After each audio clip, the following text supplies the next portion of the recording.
বন্ধুরা, এই শীতে ফুলকপি আর মুসুর ডাল দিয়ে একবার এই রেসিপিটি তৈরি করে দেখো। এটা বাচ্চা বড় সবারই ভীষণ ভালো লাগবে খেতে, ভাত রুটি যে কোনো কিছুর সাথেই খেতে পারবে। এখানে হাফ কাপ মুসুর ডাল নিয়ে নিয়েছি। হাফ কাপ এই মুসুর ডালটা ভালো করে জল দিয়ে ধোয়ার পরে একটু গরম জলে ভিজিয়ে রাখবো আধ ঘন্টা। দেখো, গরম জল করার জন্য এখানে আমি এই আগারোর ইলেকট্রিক কেটেলটা নিয়ে নিয়েছি। আগারো রয়্যালের ইলেকট্রিক কেটেলটা 2 লেয়ার বডি আছে, স্টেনলেস স্টিল, ভেতরটা বাইরেটা ভালো ফুড গ্রেড প্লাস্টিক দিয়ে তৈরি এবং কুল টাচ হ্যান্ডেল হচ্ছে 360 ডিগ্রি এটা ঘোরাতে পারবে। কর্ডলেস একটা ইলেকট্রিক কেটেল, বিশেষ করে এই গরম জল করার জন্য ভীষণ সুবিধা এই রকম ধরনের কোনো কেটলে। তো দেখো, এখানে গরম জল দিয়ে এটা আধ ঘন্টার জন্য ভিজিয়ে রেখে দিলাম। তো ডালটা যতক্ষণ ভিজছে ততক্ষণ আমরা ফুলকপিটা ভালো করে এই দেখো ডান্ডিগুলো ছাড়িয়ে নেব। নিয়ে উষ্ণ গরম জলে ফুলকপিটা 5 মিনিট একটু ভিজিয়ে রাখবো। হালকা উষ্ণ গরম জলে 5 মিনিট ভিজিয়ে রেখে দেবে ফুলকপিটা। দেখো, এবার এই ফুলকপিটা ভেজানো ছিল 5 মিনিট, জল ঝরিয়ে এটা তুলে নেওয়ার পরে এবার যেটা করব, আমাদের এটাকে কুড়িয়ে নিতে হবে। তো ফুলকপিটা এখানে এই কুড়ানি দিয়ে এইভাবে কুড়িয়ে নেবে, তাহলে কিন্তু খুব তাড়াতাড়ি রেসিপি তৈরিও হয়ে যায় এবং খেতেও খুব সুস্বাদু লাগবে। এখানে সম্পূর্ণ ফুলকপিটা দেখো আমি এইভাবে কুড়িয়ে নিচ্ছি। তো তোমরা যদি ছোট দাঁতের কুড়ানি হয় তাহলে সেটাতেও করাতে পারো, অথবা এই বড় দাঁতের কুড়ানিটা দিয়েও করিয়ে নিতে পারো। আর এই যে ডান্ডিটা, এটা ফেলে দেবে না, এটা পাঁচ মিশালি তরকারি যখন করো ওর মধ্যে এই ডান্ডিটা দিতে পারো। তো দেখো, এখানে ডালটা ভিজে গেছে খুব সুন্দরভাবে, আধ ঘন্টার মধ্যেই দেখো ডাল একদম ভিজে কত সুন্দর হয়ে গেছে।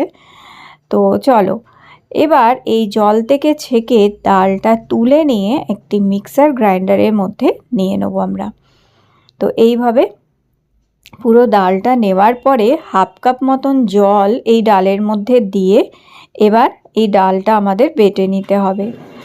আর বাটা হয়ে গেলে এই ডালটা একটি বাটির মধ্যে নিয়ে এর মধ্যে স্বাদ মতন হাফ চামচ নুন দিচ্ছি, ছোট চামচের হাফ চামচ নুন দেবে, হাফ চামচ লঙ্কার গুঁড়ো দেবে আর হাফ চামচ হলুদ গুঁড়ো দেবে।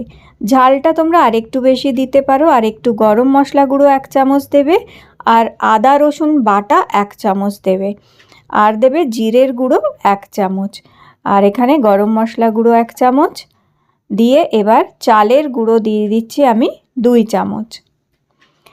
তো এইভাবে এই সমস্ত উপকরণগুলি দেওয়ার পরে এবার যে ফুলকপিটা কুড়িয়ে রেখেছিলাম সেই ফুলকপিটা আমরা এর মধ্যে দিয়ে ভালো করে এবার এটাকে মেখে নেব।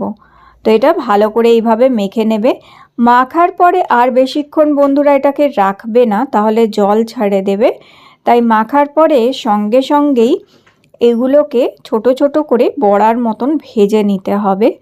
তো আগে থেকেই তেল গরম করে নেবে কড়ার মধ্যে। তেল যখন খুব ভালো গরম হয়ে যাবে কড়াতে, তারপরে আঁচটা মিডিয়াম ফ্লেমে রেখে এরকম ছোট ছোট বড়া তৈরি করে নিতে হবে আমাদের। তো এইভাবে লালচে করে এই বড়াগুলো ভেজে নেবে। এই বড়াগুলো ভাজা খেতে দুর্দান্ত লাগে, ঠিক যেন মনে হবে মাংসের বড়া খাচ্ছ। কিন্তু এই মুসুর ডাল আর ফুলকপি দিয়ে এই বড়া কেউ মনেই করবে না যে এটি মুসুর ডাল কিংবা ফুলকপি দেওয়া আছে, পুরো মনে হবে যেন মাংস কিমা দিয়ে বড়া তৈরি করা। এইভাবে এই বড়াগুলো লালচে করে ভেজে তুলে নিতে পারো। এগুলো ভাজা খেতে পারো, দুর্দান্ত লাগবে চা কফির সাথে অথবা ডাল ভাতের সাথে।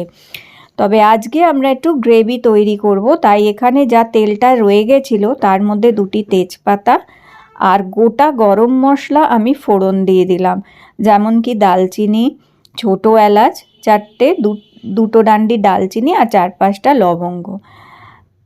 এবার গরম মশলাটা একটু ভাজা হলে তারপরে কুচি করা পেঁয়াজ দিয়ে দিলাম হাফ কাপ মতন, আর হাফ চামচ নুন দিয়েছি।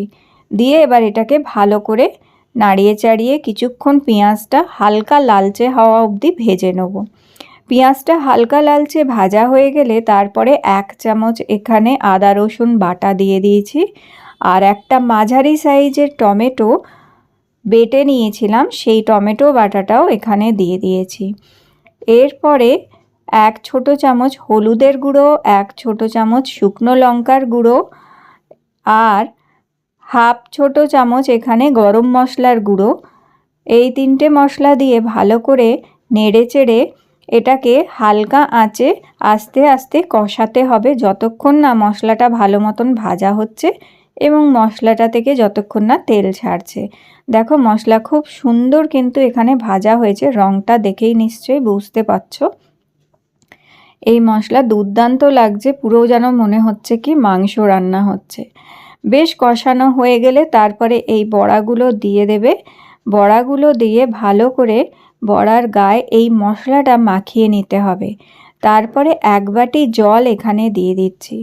বন্ধুরা তোমরা ঝোল কতটা খাবে সেই অনুযায়ী জল এখানে দিতে পারো। যদি গায়ে মাখা খেতে হয় তাহলে 1 বাটি জলই যথেষ্ট। খুব ভালো করে টকবগিয়ে ফুটিয়ে নেবে। এটা কোনো সেদ্ধ করার কিছু ব্যাপার নেই, হাই ফ্লেমে জাস্ট ফুটিয়ে গ্যাস অফ করে দেবে। কারণ এই বড়াগুলো পরবর্তী সময়ে কি করে ঝোলটা টেনে নেয়। যদি একটু বেশি ঝোল খেতে হয় তাহলে 1.5 বাটি মতন জল দেবে। দেখো 5-7 মিনিট পরে এই রকম কনসিস্টেন্সিটা এসছে এবং খুব সুন্দর আর খুবই সুস্বাদু হয়েছে এই রেসিপিটি। অবশ্যই ট্রাই করো, ভালো লেগে থাক লাইক দিও আর চ্যানেলটি সাবস্ক্রাইব করে রেখো। আবার দেখা হবে নতুন একটি রেসিপি নিয়ে।